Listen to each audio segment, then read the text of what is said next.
Welcome to Ozarks Tonight. In this edition, we are talking about the Drew Lewis Foundation, whose mission is to improve the quality of life in underserved neighborhoods in Springfield, and the Northwest Project, one of the initiatives of the Drew Lewis Foundation with other partners here in the community. And to talk to us a little bit more about both is Amy Blansit, the woman behind the Drew Lewis Foundation.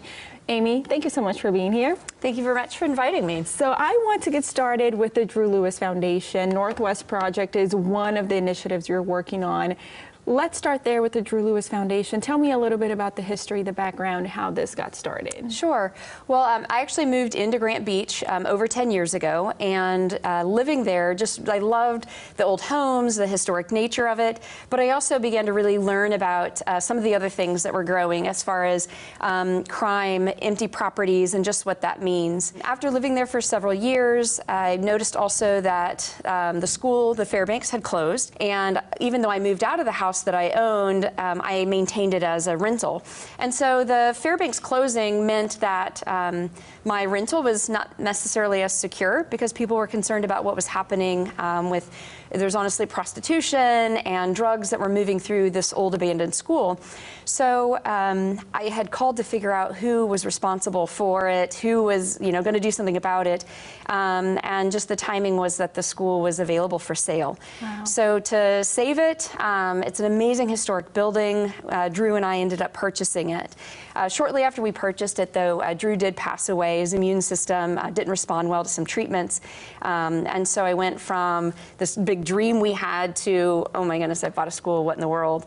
And so over the last 6 years, though, it has turned into this amazing community redevelopment. And to have a place that the programs that we do are amazing in Springfield. We have a lot of nonprofits, but they're really spread out across town. And when you live in North Springfield and you have to go to each of those locations, it can become difficult. Mm-hmm. So by bringing the programs to where families live and by really being a part of a great community that already existed in Grant Beach, the foundation has been able to bring programs and resources that are moving families out of poverty and really helping things like credit scores and other things that create a stable neighborhood. You mentioned Drew, and for those people at home who might not be familiar, that's who the foundation is named after. Correct. Drew Lewis, your husband. Yes. So Drew was also in real estate. He was born and raised in Springfield. He was everyone's best friend. If you ever met him, you were in his circle. So by naming the building and the foundation after him, it really embodies who he was and like his beloved Springfield. He loved Springfield. What is the Northwest Project and how can families become a part of it? So the Northwest Project is a program that really works on how do we build personal and professional development. Two ways that people move into better self-sufficiency is through education and employment. So we really work with the programs that already are existing in Springfield. We have an amazing workforce development from the career centers to other programs that are out there to mentor individuals back into education and employment.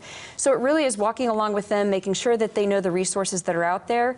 Individuals that qualify for SNAP, there's a lot of programs at OTC that are 6-week or 6-month programs that put them into a lot of the areas that have job openings and are not the entry level. We also heavily advocate for livable wage. Springfield does have a livable wage problem, and so we really promote the companies that are willing to pay individuals more. It decreases turnover. We also heavily work in transportation. That's another big issue in Springfield. For our size of a city, we do have a good transportation system, but we're so spread out, it might take 2 hours to get somewhere.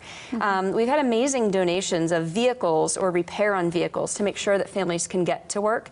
So we really work on kind of coaching and mentoring individuals. It's very much solution-based. All of our programming is about how do you empower an individual to take the steps necessary. One of the young women who work with us just last week said, I never saw myself as a college student because my mom didn't go, none of my sisters went.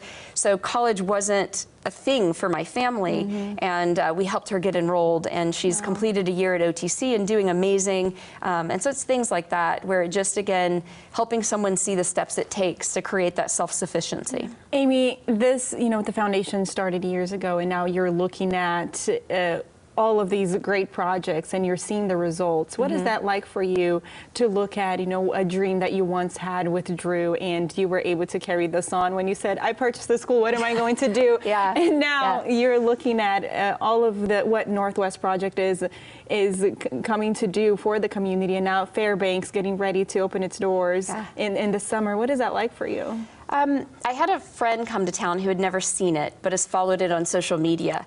And so for me, it's what I do every day. And so you forget, like, what was it, 6 years ago, and you look at a picture of this absolutely destroyed building with, you know, boards on the windows, and all of a sudden there's 30 kids in a daycare, and there's a kitchen that's, you know, nearly 24/7 operating. We're actually busting at the seams with staff because we have so much collaboration and multiple companies renting, that it was fun to have someone come in and make me slow down. And as I'm explaining all the parts, we walked into the gym, and she actually just like started jumping around and making noise and stopped and turned. And she's a school teacher, so the echo of the gym was kind of, you know, fun for her.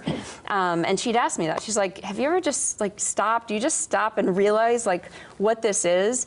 And it was just such a fun, like joyful, free moment that it does, I don't know, I don't do it enough to stop and realize what's happening. So yeah, when people ask about it, it's emotional, it's empowering. It's awesome that people are wanting to replicate it, which is extremely kind of flattering and shows you that what you've done meant something and is changing others. Amy, thank you so much. Thank you. If people want to find out more, want to get involved, where can they go online or call? DrewLewis.org. Our doors are open though. We love community coming in and visiting, especially on Thursday nights. We're always looking for individuals to come in, join us for dinner. We've got a children's program where they all need special attention, read books to them. We also invite the community to come in and sit with us, to listen to the adults. It really changes your perspective when you sit and listen to someone else who maybe has had a lot of barriers to overcome that many of us are very blessed to have never had to deal with, and to realize how hard they're working and what it means when they get to make a statement about a big achievement they've done. It's moving. It's really moving to be a part of that. All right. Amy, thank you so much. A wonderful story, wonderful mission. Thank you for all you do in the community too. Appreciate it.